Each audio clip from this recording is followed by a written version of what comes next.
Can you hear me okay? John, I can see and hear you fine. Thank you, sir. The General will have some brief opening remarks. We'll obviously address the events in Kabul today as well as the evacuation mission and where we are and where we're going. And then we'll take questions. I will moderate the questions as we have done before. I will call on you, please, before you ask your question, identify yourselves and your outlet so the General has an idea of who he's talking to. And just a reminder, we've got 30 minutes and we have a hard stop at 3:30. So with that, General McKenzie, over to you, sir. John, thanks. It's a hard day today. As you know, 2 suicide bombers assessed to have been ISIS fighters detonated in the vicinity of the Abbey Gate at Hamad Karzai International Airport and in the vicinity of the Baron Hotel, which is immediately adjacent. The attack on the Abbey Gate was followed by a number of ISIS gunmen who opened fire on civilians and military forces. At this time, we know that 12 U.S. service members have been killed in the attack, and 15 more service members have been injured. A number of Afghan civilians were also killed and injured in the attack. We are treating some of them aboard HKIA. Many other Afghan civilians have been taken out to hospitals in town. We're still working to calculate the total losses. We just don't know what that is right now. Their loss weighs heavily on us all, and I'll talk a little bit more about that as we go through my prepared remarks. We continue to focus on the protection of our forces and the evacuees as the evacuation continues. Let me be clear, while we're saddened by the loss of life, both U.S. and Afghan, we're continuing to execute the mission. Our mission is to evacuate U.S. citizens, third country nationals, special immigrant visa holders, U.S. Embassy staff, and Afghans at risk. Despite this attack, we are continuing the mission. The evacuation at best speed, and as of today, we have approximately 5,000 evacuees on the ramp at HKIA awaiting airlift.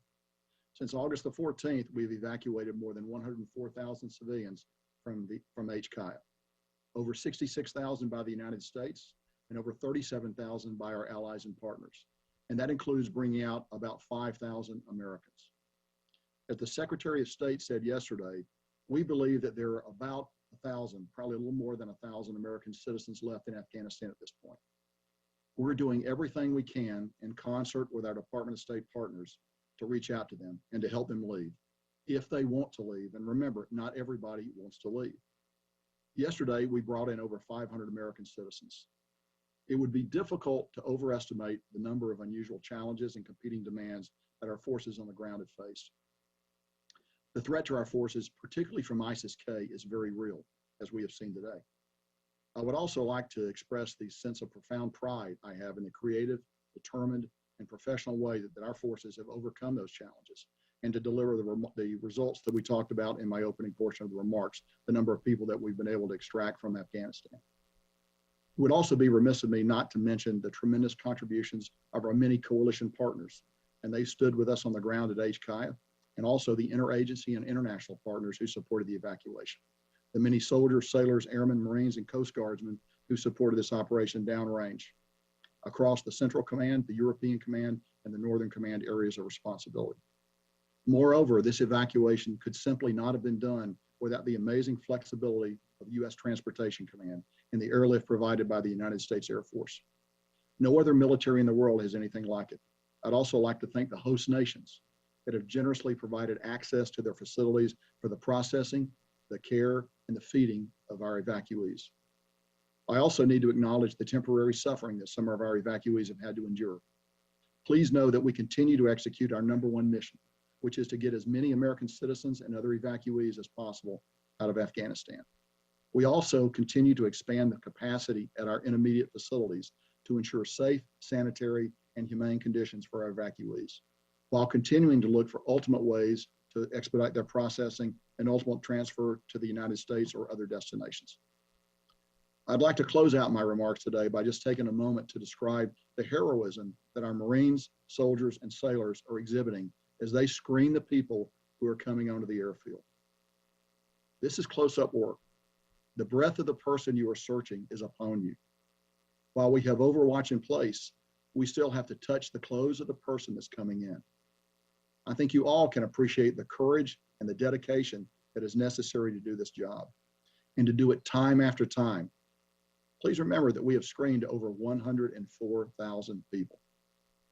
Finally, I'd like to offer my profound condolences to the families of our servicemen and women and Afghan civilians who lost their lives today. We have put more than 5,000 U.S. service members at risk to save as many civilians as we can. It's a noble mission, and today we have seen firsthand how dangerous that mission is. ISIS will not deter us from accomplishing the mission, I can assure you of that. All Americans can and should be proud of the men and women of the armed forces who are facing these dangers head on, with their international partners and all our other friends that are with us. And we appreciate your thoughts and prayers for all our service members who are carrying on this mission today. John, I'm now ready to take questions. Thank you, General. We'll start with Lita. Thank you. General McKenzie, Lita Baldor with AP, thank you for taking the time to do this. Can you give us your assessment of the ISIS threat going forward? What are you seeing on the ground now? Does this cut the evacuation short, do you believe? And are people able to get onto the airport now? And then finally, the president has warned that any attacks against the U.S. would be answered. Will this attack be answered militarily by the U.S.? So a number of questions there. Let me try to take them in order. So first of all, the threat from ISIS is extremely real. We've been talking about this for several days. We saw it actually manifest itself here in the last few hours with an actual attack. We believe it is their desire to continue those attacks, and we expect those attacks to continue. And we're doing everything we can to be prepared for those attacks. That includes reaching out to the Taliban, who are actually providing the outer security cordon around the airfield to make sure they know what we expect them to do to protect us. And we will continue to coordinate with them as they go forward. We are continuing to bring people onto the airfield. We just brought a number of buses aboard the airfield over the last couple of 3 hours. So we continue to process. We'll continue to flow people out. The plan is designed to operate while under stress and under attack, and we will continue to do that. We will coordinate very carefully to make sure that it's safe for American citizens to come to the airfield. If it's not, we'll tell them to hold, and then we'll work other ways to try to get them to the airfield. But I think our mission remains. We're still committed to flowing people out up until we terminate operations at some point, towards the end of the month.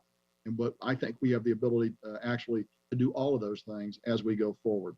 Let me just come back one moment, and you talked about going after ISIS. Yes, if we can find who's associated with this, we will go after them. We've been clear all along that we're going to retain the right to operate against ISIS in Afghanistan.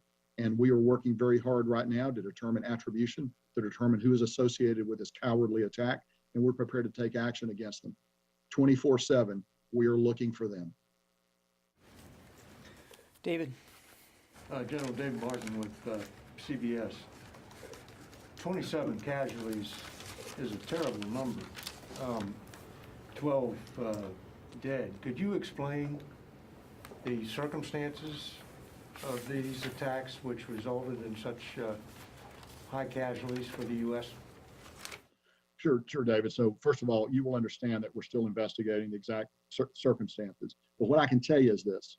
The attack occurred at a gate. And at a gate, we have to check people before they get onto the airfield. We have to ensure they're not carrying a bomb or any other kind of weapon that could ultimately make its way onto an aircraft. So that requires physical screening. You can't do that with standoff. You ultimately have to get very close to that person. So while the air base itself is surrounded with T-walls, we're well bunkered in. We've done a variety of things to protect ourselves. At these interface points, these gates where people actually come on the airfield, there's no substitute for a young man or woman, a young United States man or woman, standing up there conducting a search of that person before we let them on. Now, the Taliban have conducted searches before they get to that point, and sometimes those searches have been good and sometimes not. I will simply note that before this attack, we had passed 104,000 people through. So this attack is one too many, but we'll evaluate what happened. We'll find ways to always get better. But the key thing is you don't want to let somebody on an airplane carrying a bomb, because that could result in even massive loss of life if an airplane were to be destroyed. So you got to do the searches. We work with our Afghan partners on the ground, the NSU elements, to conduct those searches. But ultimately, Americans have got to be in danger to do these searches. There's really no other way to do it. And again, I cannot tell you how impressed I am with the daily heroism of the men and women that are out there doing this work. Typically soldiers, sailors, and Marines that are doing that work. And they're right up close to thousands of people that are flowing through the airfield. You've all seen the images. And to be able to get up and do it day after day, it's remarkable. And this time, looks like somebody got close to us. We'll find out why. We'll try to improve our procedures. It is 12 service members dying. Nobody feels that more closely, more directly than me and everyone else in the chain of command. And we recognize that we need to continue to evaluate our procedures as we go forward. At the same time, there's a tension there. We have to continue to let people own the airfield because that is why we are there. We're not there to defend ourselves. We're there to defend ourselves while we process American citizens first, but also the other categories of people that I've mentioned, get them to a place where we can fly them out into a safer, better future. So just to be clear, this suicide bomber was going through the gate, being searched, checked by U.S. service members when he detonated his vest? David, that would be my working assumption. I know this, he did not get inside, he did not get on the installation. It was at the interface point where they try to come in where this attack occurred. And we just don't know more right now. We're gathering that information. As you will understand, we're investigating that. But right now, our focus really, we have other active threat streams, extremely active threat streams against the airfield. We want to make sure that we've taken the steps we need to take to protect ourselves there. So our focus is on that. Over the next few hours and day or two, we'll learn a lot more about what happened here. And I'm sure we'll be able to share that with you. But right now, our focus is actually going forward, ensuring that another attack of this nature does not occur. Because as you know, typically the pattern is multiple attacks. And we want to be prepared and be ready to defend against that. Courtney. Can you, hey, General McKenzie, it's Courtney Cuby from NBC News. Can you tell us a little bit more about these extremely real additional threats from ISIS? Is it a concern about more suicide attacks? And also about some of the steps that you may be taking to mitigate future attacks? I mean, would it include putting U.S. troops or Marines outside the gates or outside of the airport for additional perimeter security? And then finally, with all of this, is there any discussion about sending any additional U.S. troops to Kabul airport for additional security measures? So let me actually answer the last part of your question first. We assess we have the forces we need to protect ourselves there. I'm always in a constant dialogue with the secretary. If I needed anything else, I'd be talking to him immediately, but I think we have what we need to protect ourselves. So let's talk a little bit about the threat streams.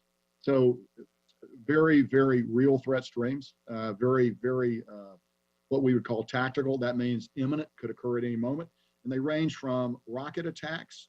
We know that they would like to lob a rocket in there if they could. Now, we actually have pretty good protection against that. We have our anti-rocket and mortar system, the gun systems that those of you who've been out there are very familiar with, that are pretty effective against these kinds of attacks. We are well positioned around the boundary of the airfield, and we feel that we would be in good shape should that kind of attack occur. We also know they aim to get a vehicle-borne suicide attack in if they can, from a small vehicle to a large vehicle. They're working all those options. And then we've just seen their ability to deliver a walk-in, a vest-wearing suicide attacker. All of those things we look at. Now, the other thing we do is we share versions of this information with the Taliban so that they can actually do some searching out there for us. And we believe that some attacks have been thwarted by them. Again, we've been doing this we've been doing this since the 14th. This is an attack that's been carried out. We believe it's possible that others have been thwarted. We cut down the information we give the Taliban. They don't get the full range of information we have, but we give them enough to act in time and space to try to prevent these attacks. The other thing we try to do is we try to push out the boundary even further so that we don't get large crowds massing at the gate. Clearly at Abbey Gate today, we had a larger crowd there than we would like, which goes to show you that the system is not perfect. But we have gained large elements of standoff at other gates, and we want to keep that kind of standoff in place. As you know, standoff for attacks like this is always the best defense. Unfortunately, we just don't have the opportunity, given the geography of the ground that we're on, to always gain that kind of standoff. So let me close up your question by saying, we take the threat of these attacks very seriously. We're working them very hard. We're doing a variety of things. We got, as you know, we have AH-64 attack helicopters on the ground that we're flying to take a look. They have very good thermal and optical imaging systems. We got aircraft overhead that also have very good imaging systems. We have unmanned aircraft, MQ-9s, that have the ability to look. All of these systems are being applied in defense of the airfield, all of them on a continual basis, all of them vectored by the intelligence that we receive, and then we also use the Taliban as a tool to protect us as much as possible. I'm going to go to the phone, so I haven't done that yet. Alex Horton, Washington Post.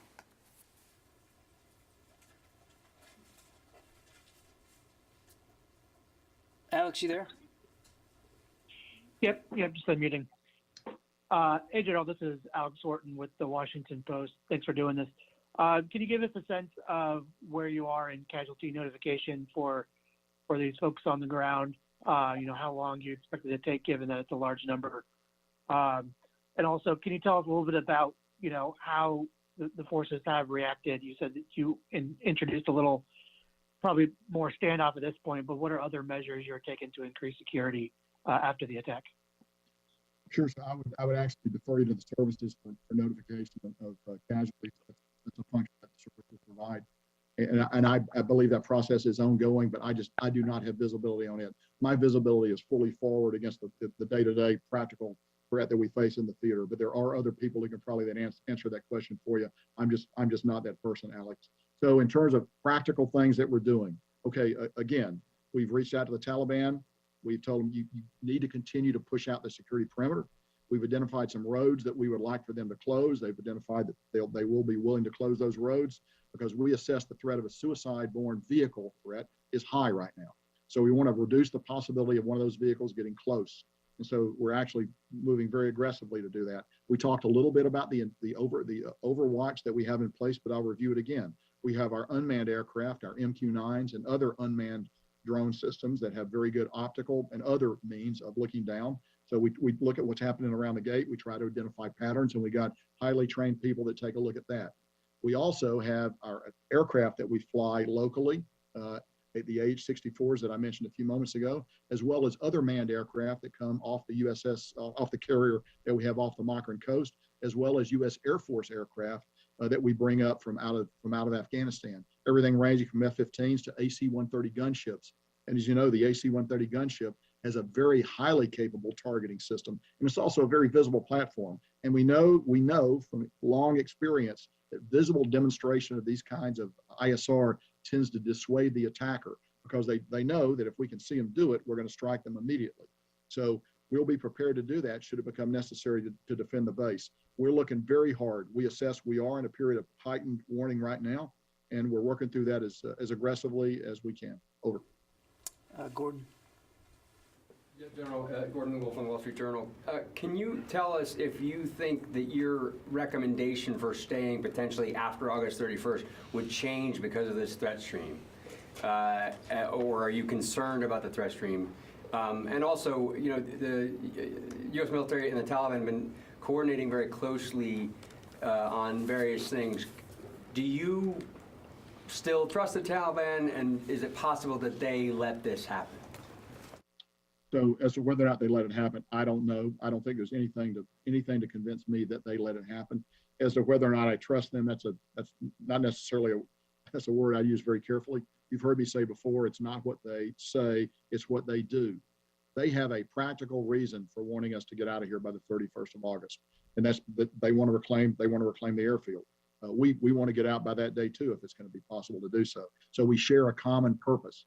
As long as we've kept that common purpose aligned, they've been useful to work with. They've cut some of our security concerns down, and they've been useful to work with going forward. Now, long term, I don't know what that's going to be. I will tell you this: anytime you build a non-combatant evacuation plan like this, and you bring in forces, you expect to be attacked.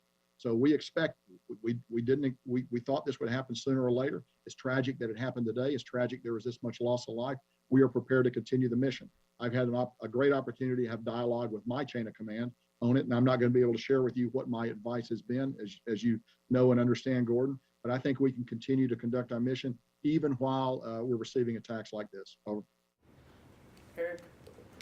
General Eric Schmidt with the New York Times. Even before today's attack, you were just 4 days or so from leaving. How soon will you have to start diminishing the evacuation flights, if indeed those can continue, to make space and time for the military retrograde, that is the withdrawal of the remaining troops there and their equipment? So Eric, without getting into specifics, I would tell you that the plan is designed to maximize throughput of evacuees even as we begin to prepare to draw down the force on the ground. So we recognize there's a need to balance the two. So we're not going to get to a point where suddenly we turn off the spigot. It will draw down as we get closer to the end date. It's not useful for me to share that date with you right now when we will begin to draw down those flights. but we will do it at some point. At the same time, I want to emphasize again, the plan is designed to maximize pushing people out, even as we reconfigure the force, continue to defend ourselves, and get ready to bring out our own equipment and ultimately our own military personnel. And General, if I could just follow up on that, will you have to also develop alternative routes beyond those that you already have to get the remaining Americans in Kabul who want to leave safely to the airport? So I would tell you that we have worked over the last week. We have brought in hundreds of Americans by working alternate routes to get them in, by establishing contact with them, by directing them down a steady different ways to get to the airport. Our task force, our JSOC element, does that on the ground very effectively in coordination with Admiral Vaisley, who's the overall commander there. So we continue to do that. That's not something that we're beginning now. We've done that all along, and we will continue to do that up until the last moment. Jennifer? General McKenzie. Jennifer Griffin, Fox News. Can you say, was there one or two suicide bombers at the Abbey Gate? And can you say for certain that it was a male bomber? And can you give us any more details about the second explosion that occurred at Barron Hotel? Was that a VBIED? Was that a car bomb? Or was that also a suicide bomber? Finally, there are State Department employees who are side by side with U.S. Marines at that gate. Were there any other U.S. citizens killed in the attack? And why were the Marines so close together that so many were killed in one strike? So we think one suicide bomb at Abbey Gate. Don't know if it was male or female, just don't have that information. Don't know much about the second bomb, except one went off in the vicinity of the Barron Hotel, which, as you're aware, is a deeply bunkered structure. And as far as I know, there were no UK military casualties as a result of that. There may have been Afghan casualties, and I'm sure there were Afghan casualties. But it will take us a little bit of time to actually learn how many Afghans became casualties. While we took some of them on board the installation, many of them were taken to hospitals out in town. So what I see is what I get on open source reporting about the nature of those casualties. But we're trying to gather more information about it. So the last point, I would tell you, I don't know the size of the bomb, and the size of the bomb is directly related to how many people are going to be affected by the blast radius of the weapon. We are going to investigate that. As I've noted before, you're at the interface point there at these gates. Somebody's actually got to look someone else in the eyes and decide that they're ready to come in. And so we'll find out exactly what happened. But beyond that, I would not want to speculate at this time, Jennifer. Thank you. Any other American citizens from the State Department who were killed? None that I am aware of now. Okay, I need to go back to the phones. Laura Seligman? Hi, General. Thanks so much for doing this. A couple questions. First of all, can you tell me, we've heard reports of a third and possibly a fourth attack in Kabul today. Can you confirm those? And then also, can you tell us how exactly are you still conducting these evacuation flights? Are you concerned about manpads and other threats to the aircraft? First of all, indications of other attacks in Kabul, but we have not been able to run that information down. So we see it, we get open source reporting on it, but I can't confirm that there have been other attacks in Kabul away from HKIA today. We continue to take a look at that very hard. I will tell you this, the safety of our aircraft coming in and out is of paramount importance, because obviously you have the opportunity there for 450 or more people to die if you have a significant mishap with the aircraft. We know that ISIS would like to get after those aircraft if they can. We don't know that we don't believe they have a manpad capable of doing it. They have taken shots at our aircraft on occasion without effect. We think that's going to continue. And we will, but as you know, military aircraft have a variety of self-defense systems. What's more vulnerable actually are the charter aircraft and other aircraft that are coming in that do not have those systems. So with our ISR, we look very carefully at the approach pattern and the departure pattern off that runway to see to see if we see any sign of something that might pose a threat to aircraft. That's one of the things that we look at religiously throughout the day and throughout the night as we conduct operations. Because really, the aircraft, the only way we're going to get people out of there. So we are keenly sensitive threats to our aircraft. Okay, we're going to take And one then more if I could question. just and follow- if I could- I'm sorry, guys, we got to keep moving. We're going to take one more question and then give the general a chance to close out. Idris? Sure, General, I know it's still early, but At this moment in time, how do you believe the suicide bombers made it through several checkpoints, whether it was Taliban or Afghan forces, to the Marines? Do you believe it was a failure, or they were able to somehow evade them and make it to the Marines? Well, clearly, if they were able to get up to the Marines at the screening, at the entry point of the base, there's a failure somewhere. It was a failure by, the Taliban operate with varying degrees of competence. Some of those guys are very scrupulously good. Some of them are not. I just don't know the answer to that question. But we will. You can be assured we're going to continue to take a look at it and try to make all our practices better as we go forward. Okay, General, sir, we're going to let the general close out. General, sir, for any closing thoughts you might have, sir. Hey, John, thanks. Again, I would just like to say today's a hard day.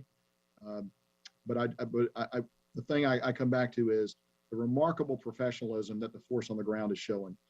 As I've noted before, ultimately at these screening points in particular, you've got to get very up close and personal to the people that you're bringing out. There's no way to do that safely from a distance. And we should all just bear in mind that we've been doing it for well over a week. We brought 104,000 people out. That's a tremendous number of contacts that every individual Marine, soldier, or sailor has had to have as we bring people aboard the airfield. It's a very heavy heart, that I do this conversation with you today. Nobody feels it more than me or the other members of the chain of command. We'll do everything we can to improve our practices there, to make sure it's as safe as possible for our folks on the ground that are doing this dirty, dangerous work. John, thanks very much. Thank you, General. Thank you all. Appreciate it. John, will you take a couple questions? No, that's going to be the end of the meeting.